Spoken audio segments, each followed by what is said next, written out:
Hey, I recorded an emotional video after recent events. That video was intended to be about an information bubble, but I got too emotional. So I took a break and now I have something to say. I've been talking about individual qualities of the mind. I discussed how reality is similarly individualized.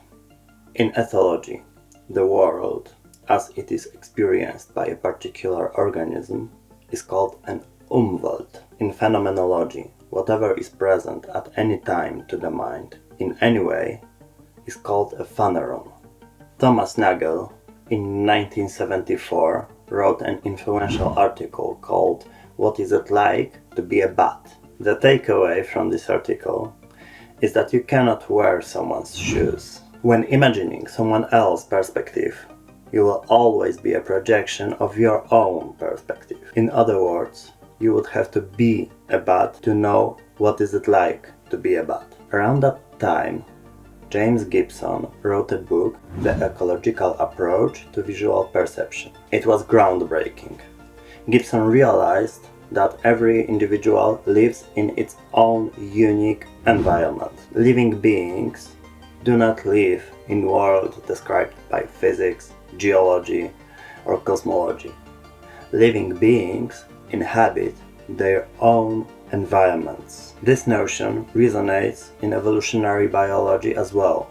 For example, in 2001, Richard Levontin wrote a book, A Triple Helix, in which he emphasized the dynamic relations between an organism and a niche that this organism inhabits. All of these examples share a common idea. Every organism lives in its unique environment. The surroundings are constructed with sensory information, previous experience, and future plans. These are the things which we were partly discussing in the previous video. I argue that grasping this is crucial for our society. We live in a kind of world that is difficult to comprehend. Information war rages on. The aforementioned individuality of the surroundings, Umwelt phaneron, applies to the informational world as well.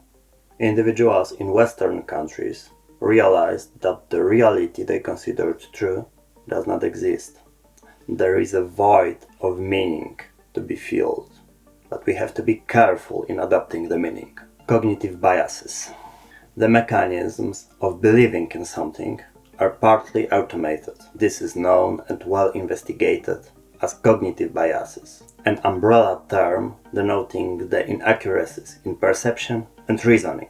There is a long list of cognitive biases that every human being is subjected. It applies to every one of us, whether we are aware of it or not. I discuss some of the cognitive biases here to make you realize that the mechanisms by which you form your information bubble are often flawed. The first thing is framing bias. The same information presented differently elicits different opinions.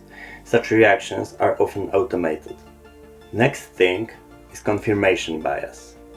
You have a tendency to accept information confirming your beliefs and reject information denying your beliefs. Next thing is hyperbolic discount. It makes you underestimate future consequences in favor of immediate rewards, like destroying rainforests for economic goods. Finally, not strictly a bias itself, but closely related mechanism of false memories. You can remember things which did not happen. So how to deal with it? Realization that each and every Homo sapiens works under influence of these cognitive biases is crucial. Once realized, biases can be taken into account when making decisions or forming judgments. Then, you have to be insightful. Do not accept information immediately. By prolonging the digestion of a piece of information, you are more likely to see deep contradictions and thus recognize flaws in reasoning. Entertain a thought without accepting it. Further, be open-minded. You need to familiarize yourself with phanerons of others in order to see a different perspective. Thus, interact with people as much as possible. By connecting with a number of diverse phanerons, you discover possible worlds to analyze. Be grateful when you discover something which contradicts your information bubble. After all, you just found an opportunity to understand something deeper. Finally, you have to allow yourself to doubt in your own memory. It seems that an ability to doubt in your own memories, opinions, and judgments is vital for building an understanding of today's world. This is thus a responsibility of each of us to be diligent in building our own fun neurons. Always remember that you live in your information bubble which you are obligated to improve. Often it is worth being open to perspective of others and thinking twice before acting. Be aware of the framing bias, confirmation bias, false memories. Dare to doubt, but do it carefully. Dare to doubt in your own doubting. Otherwise, you fall into conspiracy theories. Cheers!